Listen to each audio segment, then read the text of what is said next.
what would you say to some of those who are clamoring, is a section of the country, of course, a section of the electorate, who are clamoring for new ideas, new faces, a new generation of Nigerian leaders? Some of those who will criticize a personality like you, that they would describe as part of the old order. And for those of them who think they need a new generation of ideas or leaders in Nigeria, what would you say to them? Well, I'm sure you remember very, very well, Sean, that one person who has been in the forefront of the political mobilization way back in the 80s and the 90s and so on, and really mobilizing the younger generation to come into this, you will know that I've been in the forefront. So I have absolutely nothing against that, and I can see a number of younger generation coming into the race. A number of them are in the race. But you say you also have to respond to a particular situation. Many of our people are supporting my candidature because there are some very serious matters that needed to be resolved at this point of our nation building. Issues that relate to the very structure and exist of the Federal Republic of Nigeria. And they are saying, now, look, some of these issues, we shouldn't, as it were, be in a situation whereby you have people who may not understand the history, the issues involved, the matter that should be resolved, and therefore the issue of experience, the issue of knowledge, the issue of institutional memory, the issue of making sure these matters are settled firmly so that Nigeria can move forward.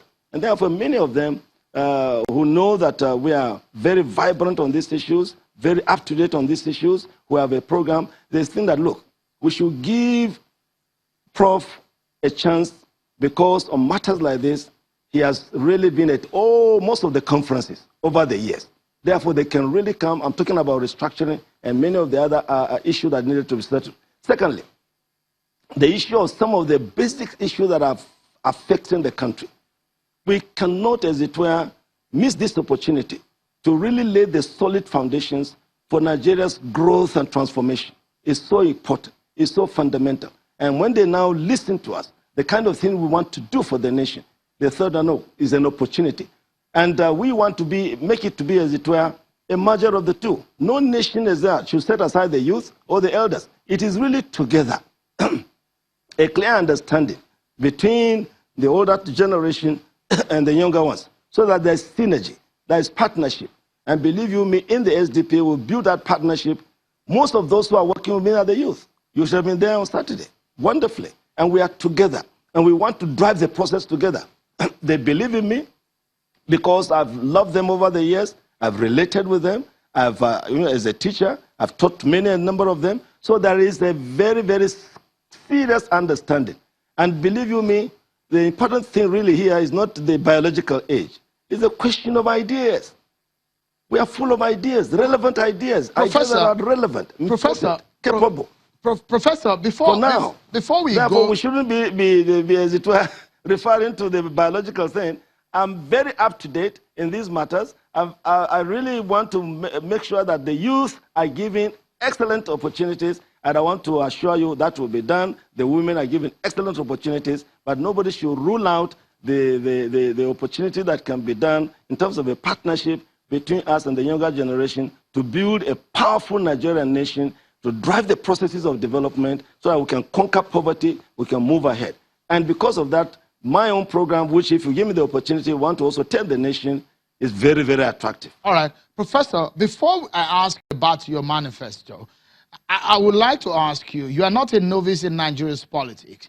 The bigger parties, so to say, the APC, the PDP, and some others, ABGA, do you have, considering these parties, do you have the political wherewithal to challenge or to compete with these parties? Well, thank you very much for what you said, that I've been in the political race for some time, and therefore we know the realities. The important thing is really that many people don't know that the Nigerian electorate have changed profoundly. Therefore, this time around, there will be surprises if we have free and fair elections. People this time around are going to go beyond the parties. They will be looking for candidates with character, with credibility, with integrity, with honesty, with competence, with the ability to drive the processes. They will go beyond the party lines. They will go and find out whether this candidate that is being projected, whether he has what it takes to preside over the affairs of Nigeria, whether he knows the system enough to be able to mobilize the forces to get things moving. Nigerians are tired. They are really tired of the kind of promises that are made and nothing is done. And therefore, this time around, they will go beyond the party lines. And I want to assure you that the SDP, which has won election in Nigeria before, because this is the second coming of the SDP, and that was in the first coming of the SDP, was the chairman of the strategic committee for the election that led to the victory of Chief MK Abiola. And we went and mobilized. Hope 93 was really one of the things that we put up at that time with my dear brother, Senator Zungina, who was the DJ of the campaign. And in fact, farewell to poverty. That was our line. We did it before. We can do it again. We know the country. We know the people. We know what the electorate want. We've studied them. All right. We've surveyed them. We've listened to them. My goodness, you just wait. Let's just get moving. We'll take the nation by storm. And Nigerians, if they are given the opportunity to vote, they will go for the best candidate beyond the parties. Tell us quickly, within the next 1.5 minutes that we have, what is your manifesto? You've been in the PDP. The big question on the lips of some Nigerians is, what is new? Well, thank you very much for the opportunity. This is exactly the program that I presented to the Nigerian nation through the media yesterday. And in the next few weeks, we are going to be going around the country to really explain. I've codenamed it SWIFT so that people can remember, because we've chosen 5 programs after studying the views and the needs and the aspirations of various parts of the Federal Republic of Nigeria. We've come up with a 5-point program codenamed SWIFT. The S is for security reengineering. Nigerians are worried about their security and safety. The issue of law and order. The country is under pressure. Pressure from all kinds of forces. Not only Boko Haram, but kidnappers and armed robbers and herdsmen, militia. So there is some kind of fear and tension, quite rightly, in the nation. And of course, our constitution is very, very clear. And I love that provision, that the security and welfare of the people is the primary purpose of government. Any government that cannot secure the nation and provide safety and the kind of feeling for people to feel safe in their own country is not government at all. And therefore, this is very crucial and is our number 1. But because I don't have the time now, I'll just say it is under the S in that SWIFT is security reengineering. We've set out a number of things that we intend to do as rapidly as possible to make sure that we restore peace, stability, security, and law and order in the Federal Republic of Nigeria. The second thing that is worrying Nigerians tremendously is the question of poverty, and it's biting poverty, hunger, and poverty in the land. Meaning, in fact, if some reports are to be believed, over 80 million Nigerians are now living under the poverty line. That is very serious. In fact, some refer to us very painfully as the poverty capital of the world. That is really very painful. Given a nation that's endowed as Nigeria, in Nigeria, with all kinds of resources, we have no business with the kind of poverty that's being associated. Therefore, our second program is on wealth creation. And we have a number of policy initiatives and strategies that will really create wealth in the shortest possible time.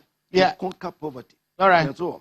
And then, of course, Professor, we are out of time. Unfortunately, is our third.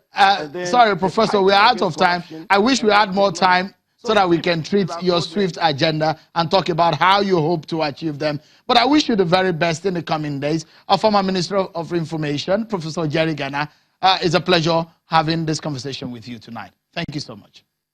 Just before we go, everyone, my final word. Restructuring has been a major conversation and debate on the lips of many Nigerians. But recently, in the past week, since the campaign started, it looks so much that politicians are no more talking about it. They're talking about other issues. But before now, it looks so much that it was a major issue. Would it be another major issue within the next few weeks as Nigerians go to vote? There are critical issues. The issue of whether or not regionalism benefits Nigeria, issues of state creation, fiscal responsibility of the state. How would the state be independent and be able to cater for themselves? Well, my final word tonight. If they need your vote and they're not talking about restructuring since they talked about it a few weeks ago, ask them. It's an important issue. How will they restructure Nigeria? That's my final word, everyone. And that's our show for today, everyone. Thank you so much for watching. I'm Sean Wakimale. Bye-bye.